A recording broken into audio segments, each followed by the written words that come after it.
Before we get started, I have a quick favor. I've been self-funding the Finding Genius podcast for 5 years now. I've done over 3,000 episodes. And as you can see on YouTube, we're up over 1 million views on the channel, which is fantastic. The next thing I really want to push on is to get up to 10,000 subscribers. Because once we do, we'll be able to put a donate button and we'll be able to solicit donations to help keep the podcast running and to also get the Finding Genius Foundation moving along. We have a big project studying anxiety, depression, and PTSD and working on a product to help people overcome these problems because I've seen them explode recently after the last 2 years of the whole virus situation. So if you would, please subscribe to the podcast. That would help us tremendously. Give us a thumbs up and check in the description for Buy Me a Coffee. It's about $5. If you could buy me a coffee, I'd really appreciate it. It would help keep the channel going, and I love coffee. Thank you. Forget frequently asked questions. Common sense, common knowledge, or Google. How about advice from a real genius? 95% of people in any profession are good enough to be qualified and licensed. 5% go above and beyond. They become very good at what they do, but only 0.1% are real geniuses. Richard Jacobs has made it his life's mission to find them for you. He hunts down and interviews geniuses in every field. Sleep science, cancer, stem cells, ketogenic diets, and more. Here come the geniuses. This is the Finding Genius Podcast with Richard Jacobs. Before we begin, a note from our sponsor. I'm Richard Jacobs, Executive Director of the nonprofit Finding Genius Foundation and host of the Finding Genius Podcast. In late 2016, I was rear-ended at 65 miles an hour by a truck on the highway, which sent me off-road into a ditch. The impact of the collision gave me a concussion and other injuries. At the hospital, a CT scan showed that I had thyroid nodules, which turned out to be cancer. It was then, when I had a biopsy of my neck, that I realized even if I was a millionaire, I wouldn't want a second or a third biopsy due to the pain and the invasiveness of it. And appointments at that time for thyroid experts were 3 to 6 months out. And I was worried about dying now, even if that was irrational. So because of this, I've decided to raise money to conduct a literature review on steroids on the causes of anxiety and depression, a condition that affects well over 50 million people in the United States and hundreds of millions worldwide. Our goal is to create a codex, a guide that reveals all possible treatments for anxiety and depression for people that live with the condition or for loved ones that have it, as my wife and my son do. To find out more about our fundraiser, visit findinggeniusfoundation.org and click on current initiatives. And now to our guest. Hello, this is Richard Jacobs with the Finding Genius podcast. I have Iain Walker. He's an executive director of newDemocracy Foundation, NDF, in Australia. He's been doing that since 2011. And we're going to talk about his various works in local and state government levels, different forms of governance, including possibly some sortition. So, Iain, thank you for coming. A pleasure, Richard. Yeah, tell me a bit about your background and how did you get involved with these kind of topics? It's a varied background. I started my career as a sports agent. I spent a little bit of time in technology, as everyone did around 2000. And in that time, I got a little bored and did a master's in public policy. And I think my natural orientation is maybe a little more autocratic than democratic. You think, I think I could make all the great decisions, as many people watching the news think. And I did this subject on Athenian democracy on citizens' assemblies. And I probably approached it fairly cynically. And then, if you do a subject for 13 weeks, you start seeing when something is hard to break. Got interested from there, and through a few little accidental cross paths, met Luca, who funds the newDemocracy Foundation, and we got talking. And that was the start of things for me. Yeah, I've heard a bit of, several people talk about, ancient Athens. Can you talk about a little bit what they did? What are these citizen assemblies, and what did you learn that was interesting? There's a great book by David Van Raybroek called Against Elections. And David's an author. And though you may remember a few years ago, there was an election in Belgium which didn't yield a result for 541 days. And being a historian, David chose to take a look at this. Now, the reason I start there is if I say to you, where did democracy start? Most people will say, Greece. And yet they didn't have elections in Greece. Elections are a very modern means by which to do democracy. Arguably not the best way. A lot of people think democracy is voting. Democracy is elections. Elections are one way to do democracy. It's a different way of thinking. If you think of what is a democratic decision, it's when we're acting on the informed general will of the people. So there's many ways to achieve that. And in short, when we look at Athenian democracy, what was really inspiring there, And of course, it was a different time with the rights of women and issues of slavery, of course. But it was 2,500 years ago. I think most of our democracies didn't start by giving women the vote either. You judge something of its time. But what was insightful in Athens was that there was a broad equality of rich and poor having a say, and they achieved that through the use of random selection. They had a fabulous old stone machine for doing so, but at the core of it, that was the genius idea. And I think to bring it up to the current day, you can pick up a newspaper every day that's talking about, what's wrong with our democracy. Well, there's not a lot of people talking about what we do about it to fix it. And so our simple starting point as New Democracy is, let's not talk about all the problems. Let's look at where the solutions may lie. And in the current day setting, I think the wider public has a lot of trust for the criminal jury system. It may occasionally make mistakes, but fundamentally, we don't see the influence of money. We don't see the influence of misinformation. We don't see jurors trying to maintain a media profile and build a career out of it. And so there's something to this idea of the jury system, of this equality of opportunity to be a representative. And that's really what we're trying to capture and see where it can fit and make our political system better. Okay, I don't understand what that means. So in ancient Athens, were actual politicians randomly chosen, or were these advisory boards to existing politicians? And how would that translate to today? Richard, it's more enjoyable than that. The idea of politicians would not really have occurred. It was an equality of, if you turned up for a public decision and several hundred people turned up, you would simply face a situation where all but the military consul roles were selected by random selection, a jury of people brought together. It really was, in many ways, that simple. So for what, the daily governance issues, would this jury be called in, or was it only big important issues? Like, what about the mundane topics versus the important I think they actually covered a lot of the mundane. I don't want to put myself out there as a professor of Athenian history, but it's more the core idea of, I think it's Aristotle who has the fabulous quote, selection by lot is democratic and selection by election is oligarchic. If you actually look in the Federalist Papers, one of the great arguments, and in the Federalist Papers, they all wrote under pseudonyms, but it's believed to be Hamilton. And he wrote in that document, and you can search on the phrase natural aristocracy, but amongst that founding discourse of the United States was, we cannot allow ourselves to become a democracy. We will use elections to preserve our natural aristocracy. And you should be taking a little bit of a hint there that perhaps this is not a way to really get a representative group of people together using elections. Juries are inherently fair, but it's probably easiest to grasp using like contemporary examples of, okay, so how would that work? How would it fit in? And I don't want to jump too far ahead, but you look at examples especially in Ireland, as being an exemplar of how you can do democracy fundamentally differently. Oh, so what's a contemporary example? What does it look like? So the best single case study for this was in Ireland, and I think you'll work with me that it's one of the more religious countries going around. There's a lot of affinity for the church. They had an abortion prohibition baked into the Constitution. So I understand the United States is going through a bit of back and forth with the court now. Imagine having the right to life embedded in your Constitution. Now, a right-aligned government in Ireland recognised that they were having some problems in that women were travelling to London for a procedure, and honestly, a number of them were dying on the way. So you had a government, can you imagine wanting as a politician to attempt to reform abortion law in Ireland? I mean, when we speak to Australian politicians, they recognise that the degree of difficulty on that is through the roof. What did the government do? They'd actually convened a citizens' assembly of 100 people in Ireland picked at random.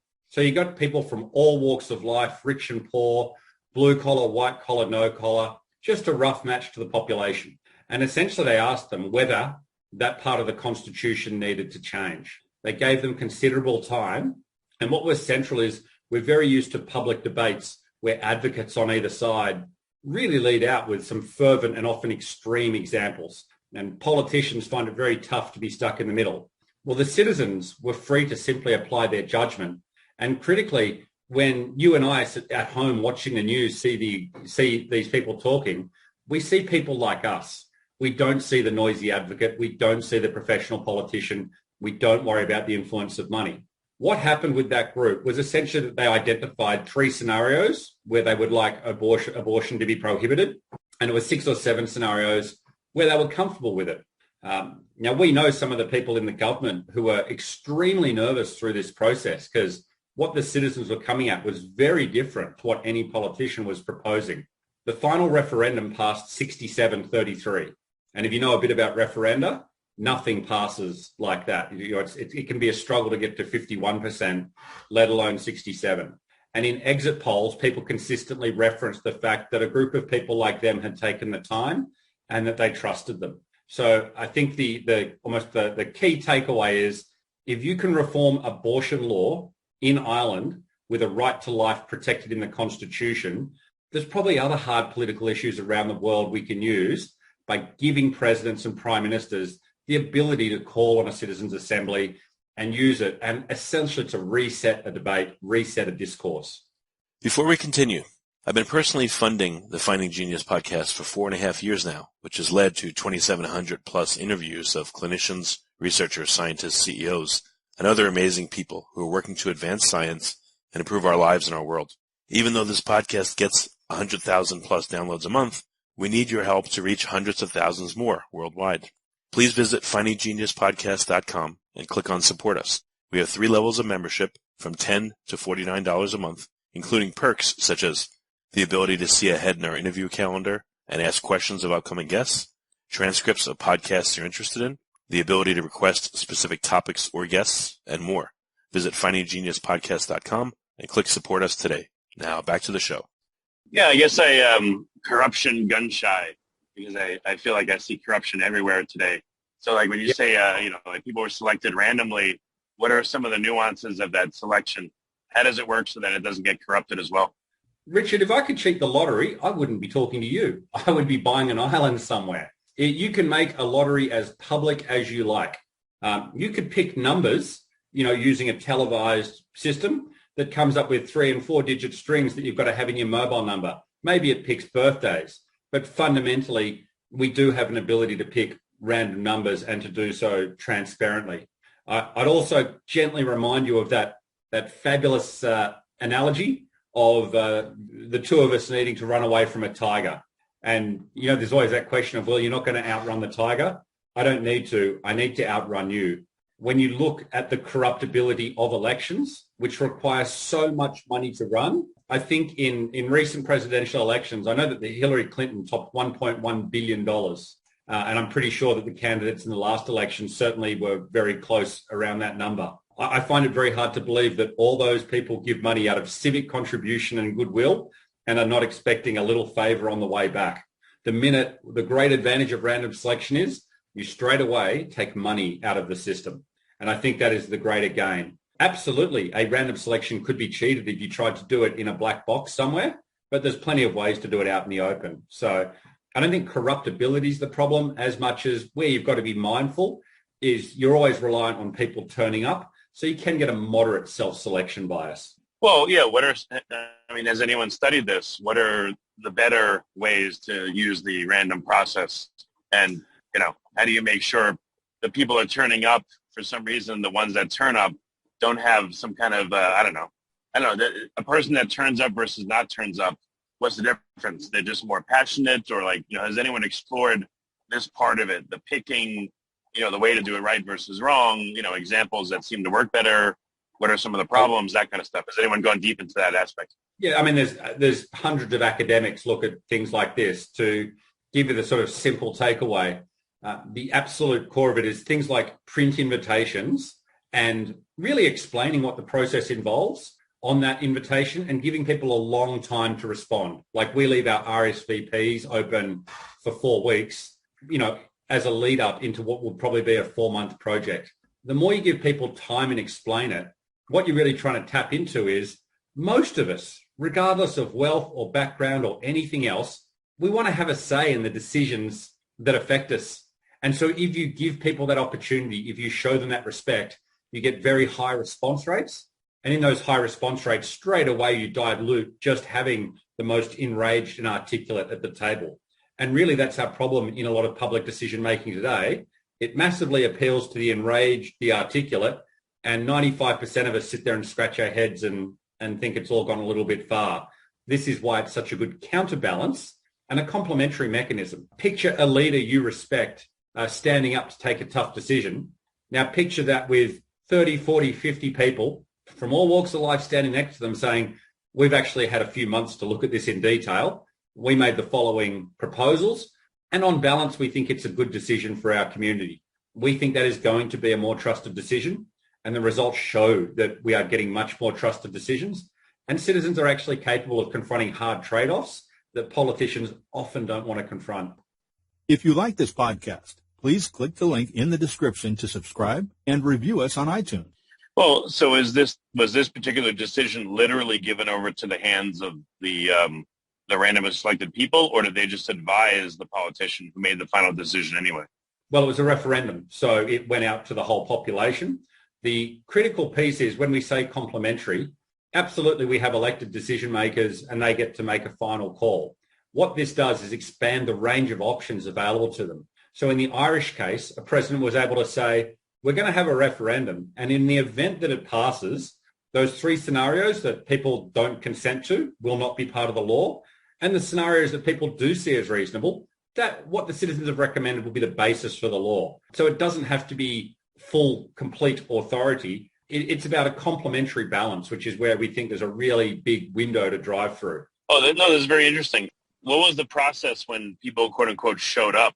Was it they were given weeks of time at home to just consider this and send their vote in? Or did they come together in a room and hash it out and slug it out, or whatever? So let me paint you a little picture. When you've been selected, you get a little bit of background information reading. Now, it's not homework, but it's a chance. If I think there's this wonderful phenomenon called rational ignorance, where I'm one of 17 million voters in Australia. Well, as a result, my incentives to read are not that great because I'm 1/17 millionth of a say. Now, if you then say, I've picked you as one of 50 or 100 people and the president will give you a response, your incentive to read and think and engage on this has just gone up dramatically. So before we start, people get essentially reading background booklets as a starting point, often 150, 200 pages. When they come into the room, now picture that we're probably running 6 days in person with each of those days spaced 3 weeks apart. You're coming in, you're meeting a whole bunch of people, all different to you, and you're probably at tables of 6, 5 and 6. Small groups are a really good way to have a conversation, and you rotate those groups every couple of hours, so otherwise we all naturally sit with people who look and think like ourselves. Now in that, if you picture what 6 days looks like, you spend about half the time trying to get people to consider a lot of sources and a lot of perspectives. And after that point, you're essentially synthesizing that now that you're in a more informed position, what is the recommendation that you'd make? We often think that our job is to look at the problem with our democracy is it's become excessively responsive to public opinion. And what it needs to be is responsive to public judgment. Richard, if you and I get arrested at some point, we won't demand a phone poll of 1,000 people, but we'd probably take a jury that looks at a contested array of evidence and tries to find a common ground position. And that's public judgment. I care a lot what you think in 40 hours. I don't care very much what you think in the next 10 seconds. The key pressure point within that process is ensuring that diversity of information sources. In essence, we trust people. We give them critical thinking exercises and we don't filter the information that they get. They're capable of working out that which is well-grounded and that which is, much less grounded. But the key is to give them control and let them give them the time to explore it and ask those questions, nominate those sources and get the answers back. There is a mistrust of experts and a problem with misinformation. This is the number one way to counter that. Are the people paid? And if Yes. so, how much? In Australia, we match it. It's not as good as working, but if you're young and you have to skip a shift or get childcare, so we pay on average about $200 a day. Oh, that's much better than jury duty, which pays you nothing and just expects you to take off work. So in Australia, you get paid for jury duty as well. So that's what we roughly match it to. So that's about $150 a day. And people occasionally get a funny look. And if you think about it, we pay people to make public decisions all the time. In fact, with politicians, we actually pay them pretty well. Okay.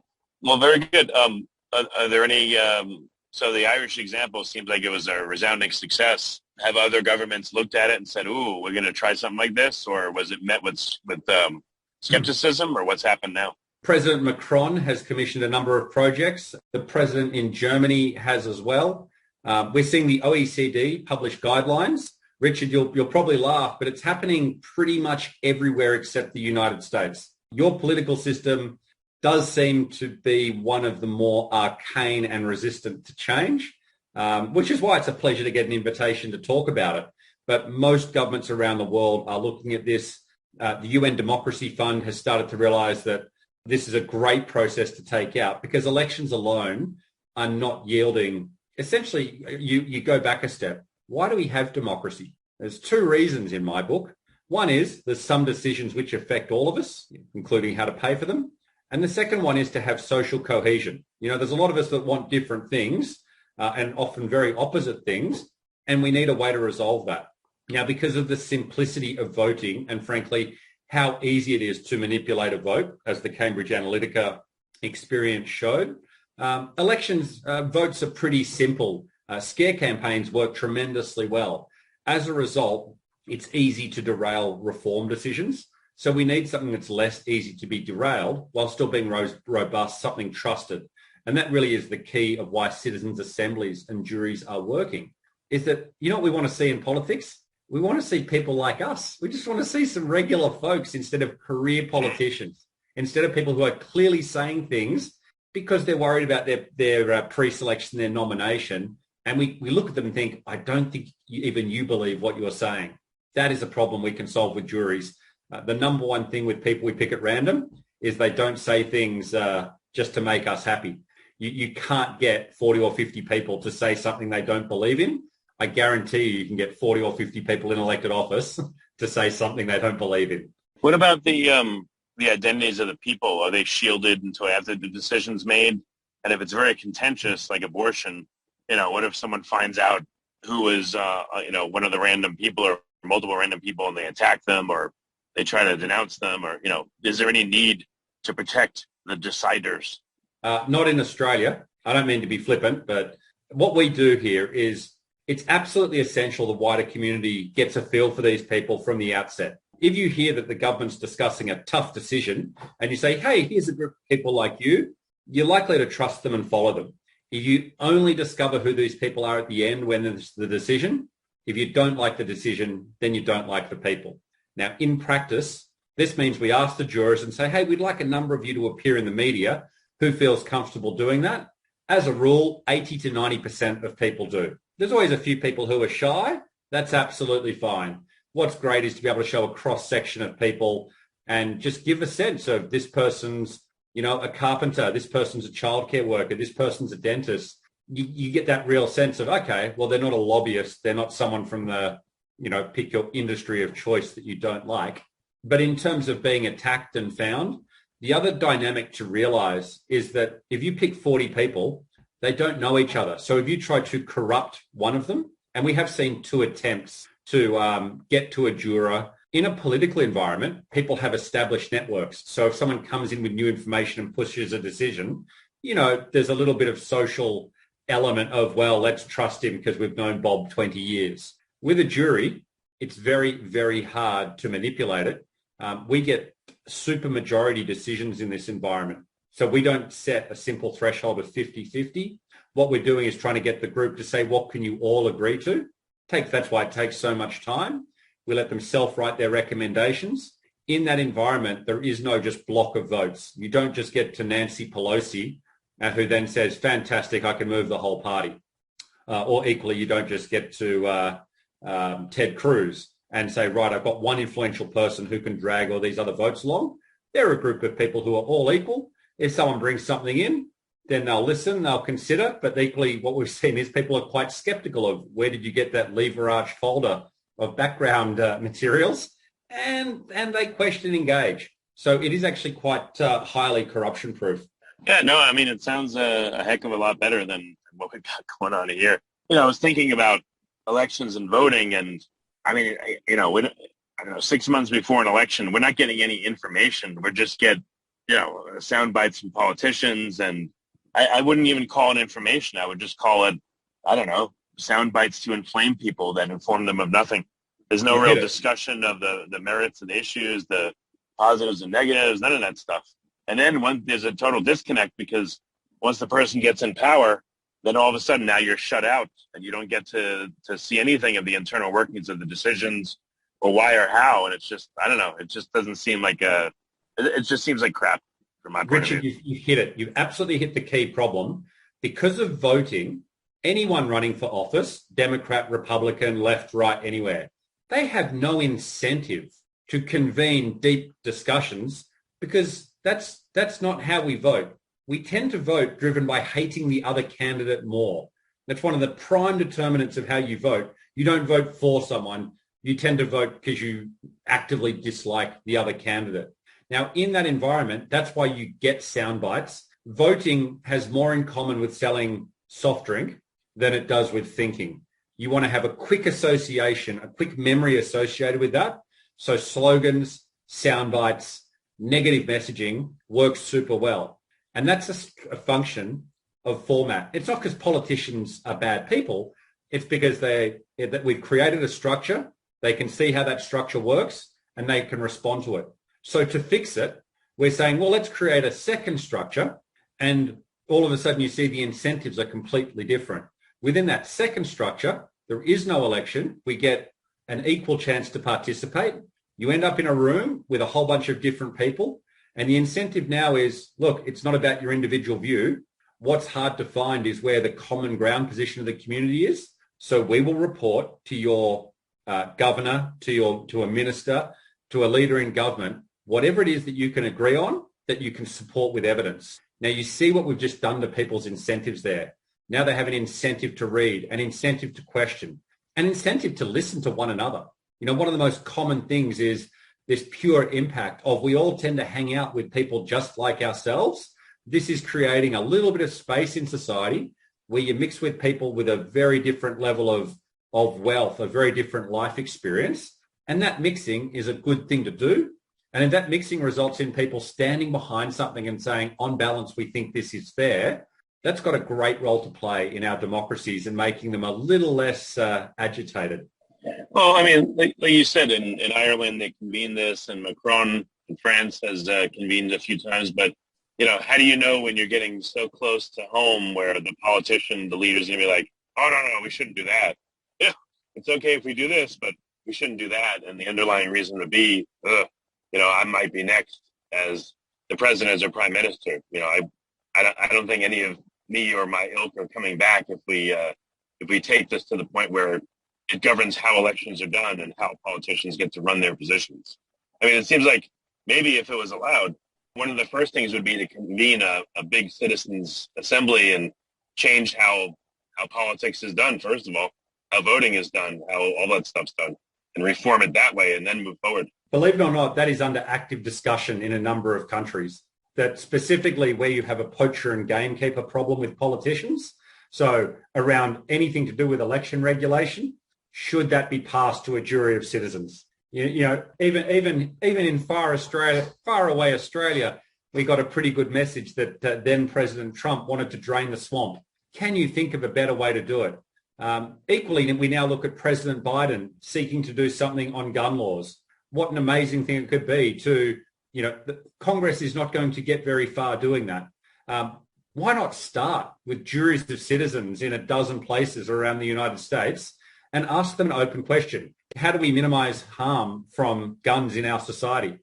You see, it's an open question. You can answer it all sorts of ways, but we need to reset the debate so it's away from people trying to agitate for vote using slogans and away from moneyed interest is probably a good starting point. And if nothing else, it would be interesting. I'd love to know how groups of Americans in around the country, how they would solve the problem if we gave them the best democratic opportunity of their lives. And that best democratic opportunity, abundant time, you know, people like us working as staff to get their questions answered from the sources that they nominate, giving them the scope to work together and find a common ground position. I think a lot of people would prefer that to what they're seeing on the news today. You could probably reach a more trusted decision. And for elected representatives, they'd probably want the room to engage more sensibly, not just have to repeat slogans every time a camera is pointed at them. So the great thing with this, Richard, is it's easy to try. If you try it and you don't like it, well, the elected group can simply ignore it. But as we say to people in elected office here, if you try it and it works, look at the problems you can solve. And the really interesting part is people often ask me, is this pursued more by the left or more by the right? And it's the wrong question. What it's mainly pursued by is people who've done around 8 years in office, and all of us, at about that time, you've worked out the limitations to the system, what you can't get done because of public opinion, because of donors, because of all the pressures of office. That's the group of people who most wants to talk to you. People who've been in office 30 years are a little more defensive of the system, so they're a little harder to move. But the vast majority, I would say 70-80% of politicians are really open to this idea in our experience. And that's not just in Australia, that's in a bunch of countries around the world. Okay. Which country do you see as, closest to really implementing this on a significant scale for a lot of decisions? Scotland, the whole Scottish Parliament is pushing ahead. Ireland is doing 2 more projects this year, and in 2023, they're running what will be one of the largest citizens' assemblies, essentially asking people, how should we minimise harm from illicit drugs? So putting every drug law on the table and sort of accepting that what we're doing today isn't working, we're stuck in a loop. I think you start to look at, across Europe, you see a lot of exemplars. The European Commission has just done an immense project across, I think it was 28 countries, the Conference on the Future of Europe. They did it using this method. We see interest coming from, I get contacted by overseas governments probably once every 2 weeks. That's where the level of interest is. And the last point I'd really encourage people to look at, the OECD have captured this in a publication called The Deliberative Wave. And it's politicians looking at what is a tool that actually helps you prosecute the reasons you got into politics in the first place. And increasingly, it is this deliberative wave, this use of citizens' juries and citizens' assemblies that is at the core. And there's materials out there to help. And, it is, if we look at all the countries or all the democracies around the world, America's probably at the back of the queue. It's probably the toughest to reform because you have the most money in politics and you actually have some very strange democratic structures there. What about for companies? Have you ever seen a company that runs on sortition, and what does that look like? Increasingly, it's used as a customer engagement piece. We don't work on it. We're a research foundation. Essentially, we're looking at how can we make public decision-making better. But I have spoken to people over the years who are in, senior corporate jobs, billion-dollar enterprises, and they have stopped and said, wow, I should be doing this internally.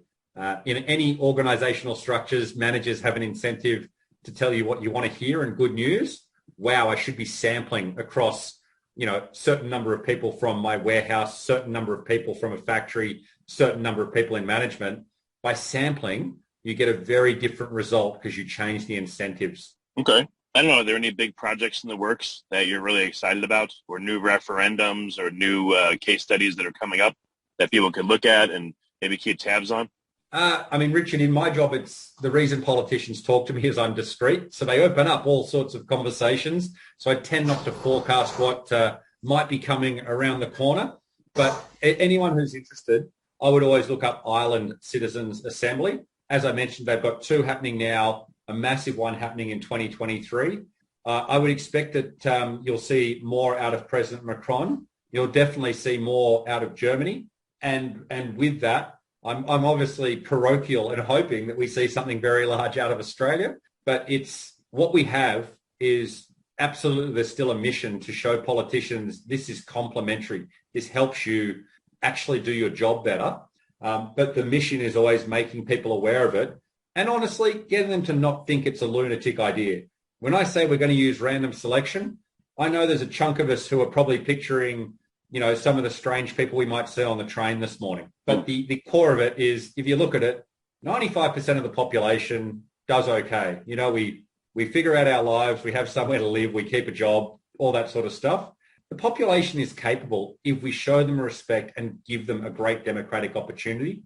And I think especially for people in the United States who are probably having an above average frustration with their democracy, it's a great chance to say, could you try this? You're not asking them to prosecute a massive reform. You're asking them to try something once. If it doesn't work, then you've wasted a little bit of money. But if it does work, can you imagine getting home and not hating turning on the news? That's the promise. That's the hope in the future. It's that chance to make a trusted decision and for us to sit at home and say, well, that's fair enough. That's pretty good. Let's go with that. And that's a long way from where we're at today with our purely electoral representative democracies. No, it sounds a lot better. I mean, I would care a lot more. I think, well, again, I'm speaking for a lot of people, but I think this is probably pretty common. Like, I feel like I have no power, no influence, no control, no say over anything that goes on, for instance, in the U.S. So what's the point? All I do feel is that, here's what I feel like. I feel like I live in, like, the Smurfs from years ago, those tiny little blue guys. Oh, yeah. I feel like we live in Smurf Village, and there's these giants that are coming around, stomping on houses and killing people and falling on people and killing them, and we can't get rid of them. We have to pay attention to them, but all they do is destroy shit. That's our government and our Congress and all that stuff. It's just, like, I don't know, they're just there making noise and causing problems, and we just have no say in what goes on, but we have to deal with them. So it's incredibly frustrating. So I'd rather something like this, at least there's a chance of feeling like what you have to say counts, or people that you think are trusted. Again, that person runs a beauty salon. This one is a doctor. This one, cleans houses. This one's black. This one's white. This one's female. I would feel a lot better if there was a big group of people like that, because I would think, okay, actual people are really voting on this stuff, and it's not just some politicians that don't care. The in your Gargamel scenario, Richard, this is often the aha. What is the primary job of someone in Congress? It's to get reelected. Right. Yep. What is the primary job of someone I pick on a jury? It's to solve the problem that's put in front of them. And that's a really important difference in motivation. And again, if you or I depended on a popularity contest every couple of years to decide if we kept our jobs, we'd probably do things differently too. We have made this popularity contest of elections so important and so critical that it actually impairs the judgment of those decision makers to make decisions. So you see how that your Gargamel problem is one of incentives. Their incentive is to stomp on the village because they want to run a campaign, being able to say, I stomped on the most villages, vote for Gargamel. Right. You win election. That's it. So it's about incentives. Now, one thing we haven't covered today is we often think, but there's some big important decisions, lots of money, lots of impact. How can we trust everyday people? There's two things I'd love you to sort of think about. One is politicians frequently have a background of studying law, coming through to work in another politician's office, working on campaigns. My point is they never actually have a day job. It's increasingly a professionalized career span. We trust them because we see them on TV a lot. But if you strip it back, their capacity for decision-making probably isn't a lot different to most of us, to any other people. Well, I don't think anyone trusts them. I think that's assumed. And I think that, again, I just think that people have to put up with it. I don't think they trust any of them. And I think it's, like you said earlier, it's the choice of the lesser of two evils, but both suck. That's what it seems like lately.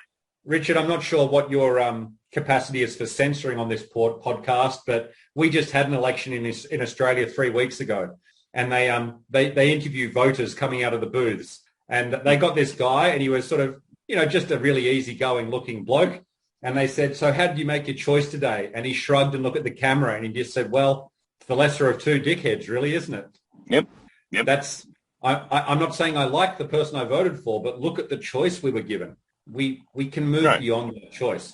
Yeah, no, I would love for this to happen. And who knows if even there really are a lot of people supposedly saying they don't trust random people. That could all be BS by the people in power that want to keep in power, So I see this system as, again, as long as it was as transparent as possible and people really knew how are people selected, how do we deal with this, how do we deal with that, how do we prevent corruption, why does this have a chance of working?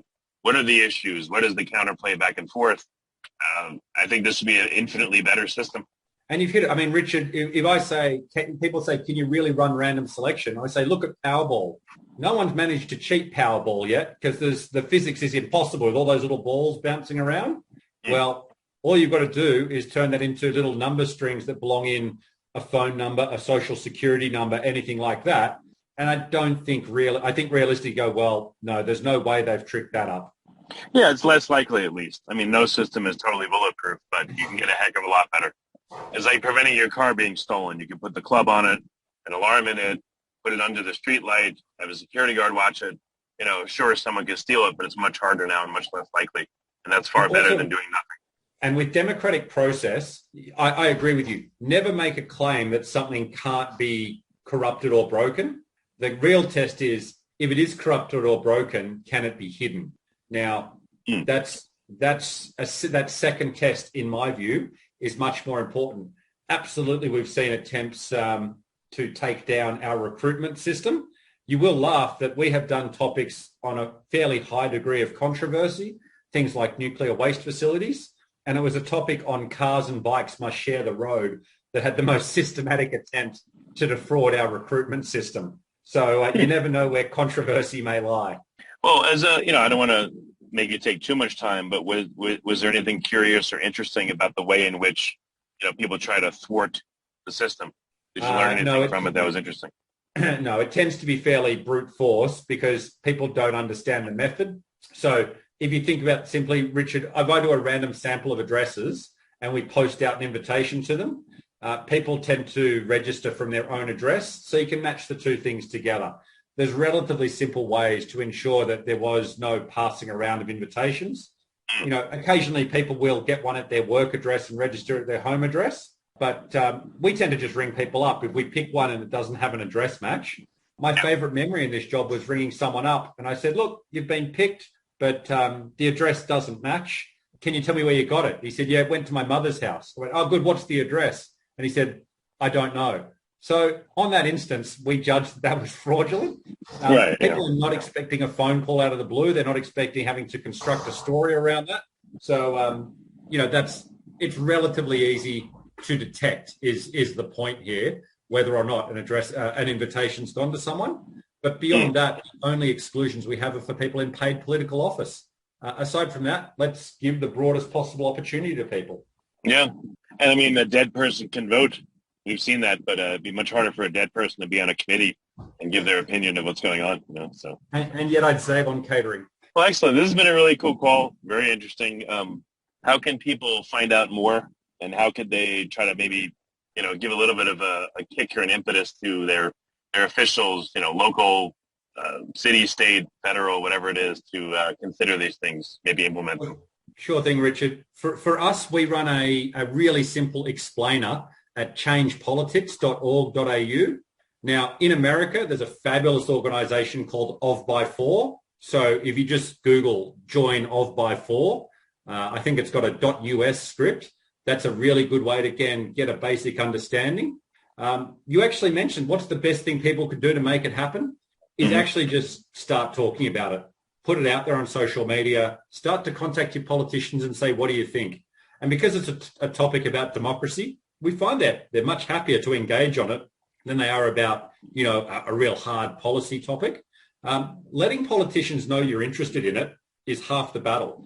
So, if people want to take a look at that, changepolitics.org.au, at joinofby4.us, and then just start a conversation.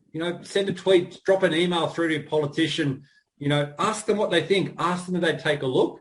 And for the really keen, for those who really want to get into it, take a look at the OECD Deliberative Wave or the UN Democracy Fund Handbook on Democracy Beyond Elections. They're the two kind of cornerstone publications starting to really explain in a little more detail.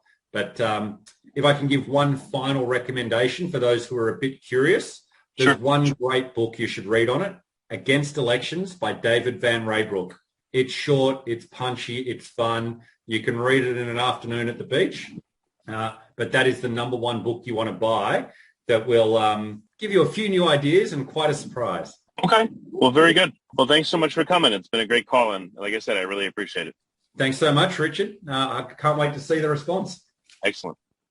If you like this podcast, please click the link in the description to subscribe and review us on iTunes. You've been listening to the Finding Genius podcast with Richard Jacobs. If you like what you hear, be sure to review and subscribe to the Finding Genius podcast on iTunes or wherever you listen to podcasts. And want to be smarter than everybody else? Become a premium member at findinggeniuspodcast.com. This podcast is for information only. No advice of any kind is being given. Any action you take or don't take as a result of listening is your sole responsibility. Consult professionals when advice is needed.